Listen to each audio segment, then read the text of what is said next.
Précédemment dans Titi Compagnie. Donc actuellement, je n'ai toujours pas de console, du Destiny 2 au-delà de la lumière, non.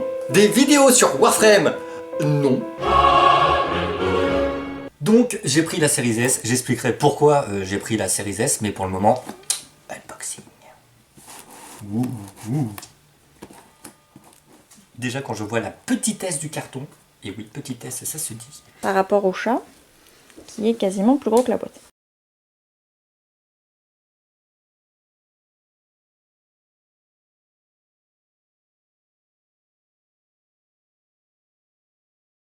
Un, 2, 3, l'unboxing, et comme on peut le voir directement, les œufs sont bien gardés. Alors là, juste pour bien vraiment, ouais. Franchement, je la voyais encore beaucoup plus grosse que ça, mais non, en fait, elle est... Ah ouais, elle est plus petite que la Elle est One. ridiculement petite, en fait. Attendez, on va la sortir. Voilà. Oh, elle est pas... Oh si, elle pèse un peu quand même. Bah, disons que ça fait vraiment... On sent que c'est compacté au maximum. Hein. Bon, évidemment, vous pouvez pas le voir à la caméra, mais oui, on sent que c'est quand même compacté au maximum.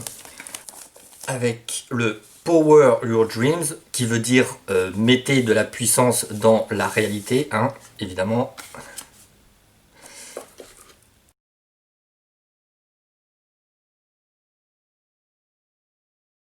Et là, vous avez la bête. Et je pense que vous pouvez quand même le voir largement à l'écran. C'est vraiment, elle est vraiment minuscule. Si je la pose à la verticale... Mettez de la puissance dans vos rêves. Petit retour à l'antenne, on a été chercher 2-3 babioles, hein, histoire de vraiment vous montrer un bon petit comparatif entre donc la taille de la bête, avec par exemple un bon vieux boîtier de PlayStation. Alors, Heart of Darkness, si vous ne l'avez pas fait, je vous le conseille, très bon titre. Et donc, si je ne dis pas de bêtises, alors je vais faire ça un petit peu à l'arraché, mais oui, grosso modo, on est sur 2 fois la taille d'un CD de PlayStation. Hein. Une bonne vieille grosse manette de Xbox, première du nom. Alors là, voilà, si je la mets devant, bah voilà, c'est la taille de 2 manettes de Xbox. Une Wii, hein, il n'y a pas photo là, hein. Vous la mettez devant, ouais. C'est un peu plus gros qu'une Wii. Une bonne PlayStation 4 aussi. Concrètement, voilà, je peux... Bah en fait, je sais même pas si ça a été fait exprès, mais en gros, ça fait 2 PlayStation 4. Donc voilà, c'est à peine plus épais. En tout cas, moi, j'adore. Bon, peut-être juste le petit cercle noir là qui fait ancien appareil des années 80-90. Bah après, ça fait juste que si tu le mets allongé, faut rien mettre dessus, quoi. Ah bah oui, évidemment. Pas ça, évidemment. Hein, ça, c'est... non, c'est forbidden. Hein.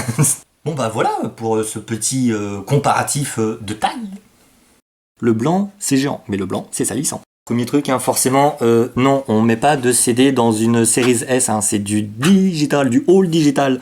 Ici, donc, le bouton pour faire la liaison en infrarouge. Ici, donc, le port USB, par exemple, pour la manette ou une clé. Et à l'arrière, on retrouve ce qu'il y a de classique, hein, l'alimentation, l'HDMI, d'autres ports USB, le câble Ethernet et surtout la carte d'extension à l'heure actuelle qui coûte à peu près 250 € de chez Seagate, donc ouais, qui coûte quasiment le prix de la console pour non pas 1 Tera d'espace libre mais 900. Une extension de stockage. Pour l'instant, le premier modèle est d'1 Tera environ, mais ils ont prévu des modèles de 3 Tera aussi. Elle sort officiellement le 15 décembre. Donc ça c'était pour la console en elle-même directement. Maintenant, on va passer aux specs. Alors, les specs, directement sur la boîte. On voit ici, donc, le S, hein, pour ne pas se tromper, avec une X. Et on voit ici, donc, le 120 FPS. La Velocity Architecture, qui est aussi présente dans la console. Pas de disque, hein, comme j'ai dit. Hein, c'est pas la peine d'essayer de mettre un disque, hein, ça n'en vaudra pas. Et 512 Go de SSD. Oui, un SSD maintenant, hein, on n'est plus sur les anciens disques durs, maintenant c'est du SSD. Et pour revenir sur le 512, alors j'ai déjà vu des vidéos dessus, je pense que vous en avez déjà vu aussi les gens. Donc c'est pas 512 hein, qui vous sont vendus réellement, c'est approximativement 360 ou 380, mais il me semble que c'est 360. Alors est-ce que c'est une charmante blague de la part de Microsoft par rapport à la Xbox 360 ? Je sais pas, mais c'est vrai que 360 Go, on va pas se mentir, c'est très très peu. Et c'est pour ça que tout à l'heure, rappelez-vous, on le disait, la carte d'extension ou alors un autre moyen d'extension. Mais oui, on va pas se mentir, avec cette console-ci, les enfants, vous serez obligé au bout d'un moment d'aller vers une extension de stockage. Vous serez obligé d'y passer. Quand on voit certains jeux comme... si je dis pas de bêtises, c'est le prochain Call of Duty qui peut avoisiner, ou le dernier Call of Duty qui peut avoisiner à peu près les 150 ou les 200 gigas, enfin, ça devient complètement ridicule, toute cette histoire. Sachant que les extensions de stockage de One fonctionnent, et de 360 fonctionnent sur la Series X pour les jeux, justement. Pour les jeux rétro-compatibles. À l'arrière de la boîte, on peut voir aussi le Game Pass. Le Game Pass qu'on voit ici, hein, le Game Pass, de toute façon, c'est clairement ce que Xbox nous vend, enfin Microsoft nous vend le plus, même plus au final que des consoles. C'est la mentalité de Microsoft, de Xbox. Et pour les gens qui se demandent si c'est réellement de la next-gen, de mon point de vue, ça en est tout simplement parce que même si la console est moins puissante qu'une One X, ça c'est un fait, une One X n'a pas de SSD, une One X n'a pas la Velocity Architecture. Sur une One X, vous ne pouvez pas faire le Quick Resume, le Ray Tracing, hein, on n'arrête pas d'en parler, le Ray Tracing qui est extrêmement gourmand en termes de puissance. Donc tout ça, la console le fait. Ce qu'elle ne fait pas réellement, c'est le 4K. La console n'est pas ciblée pour faire du 4K, c'est plutôt du 1440. Pourquoi ? Parce que tout simplement, faire du 4K, enfin de la 4K, c'est extrêmement gourmand, ça demande extrêmement de puissance, et la console ne dessert pas ça réellement. La console est prévue pour être une entrée de gamme pour la nouvelle génération, donc forcément, avec un prix plus bas, je le rappelle, 300 €, ce qui n'est pas énorme quand on veut passer à de la nouvelle génération, mais forcément, on ne peut pas proposer quelque chose à 300 € qui est, on va dire, le même panache que quelque chose qui est à 500 €. Au bout d'un moment, on peut pas tout avoir. Bon, on continue avec ce qu'il y a à l'intérieur.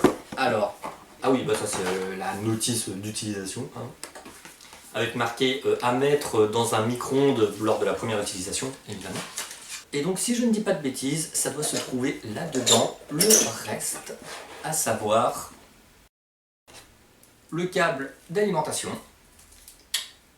assez pratique, et il y a marqué HDMI Speed dessus. C'est les nouveaux câbles HDMI donc, qui sont censés être plus performants.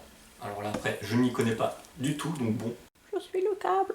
Et donc, autre petit truc, moi, qui m'intéressait énormément, c'est elle.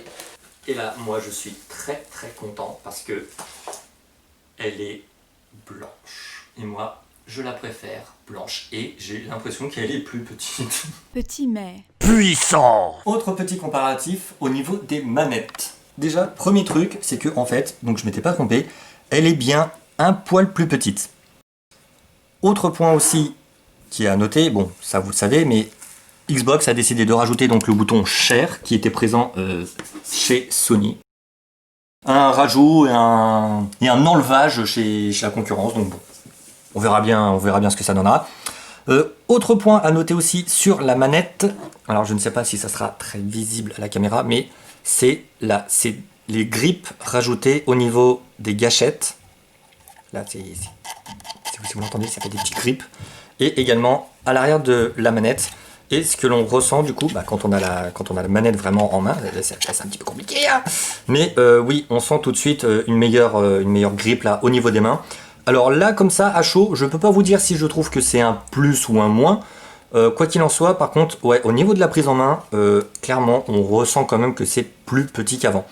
Mais c'est pas forcément déplaisant, on retrouve l'ergonomie de Xbox, hein, donc ça, il n'y a pas de problème, les boutons sont les mêmes. Par contre, autre petit truc, moi, qui je trouve moyen. Alors, regardez bien.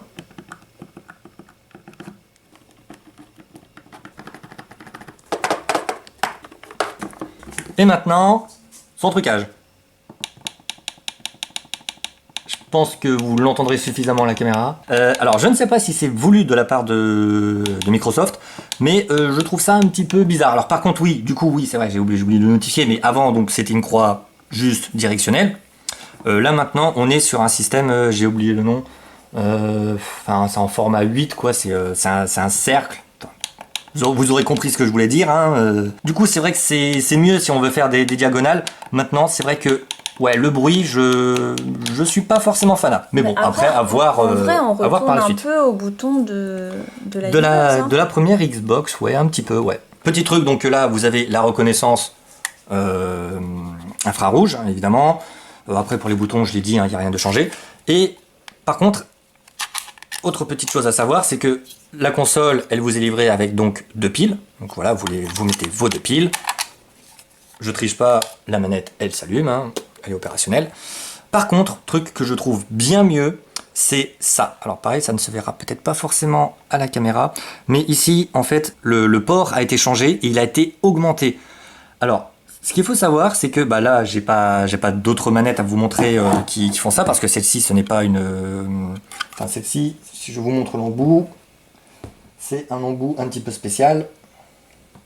Voilà, donc là, vous avez... Voilà, vous rentrez à l'intérieur, mais sauf que c'est pas la même accroche que la manette de base.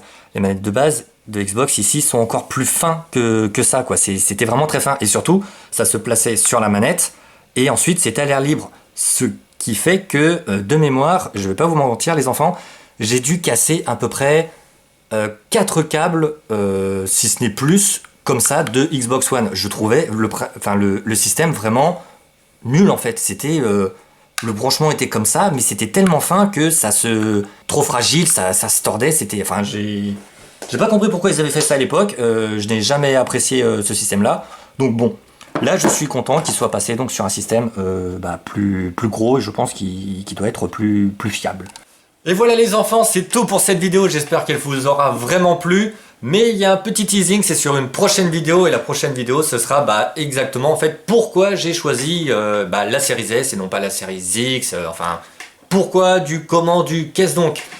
Quant au sujet de pourquoi la vidéo ressemble à ceci, pourquoi c'était fait comme cela, etc.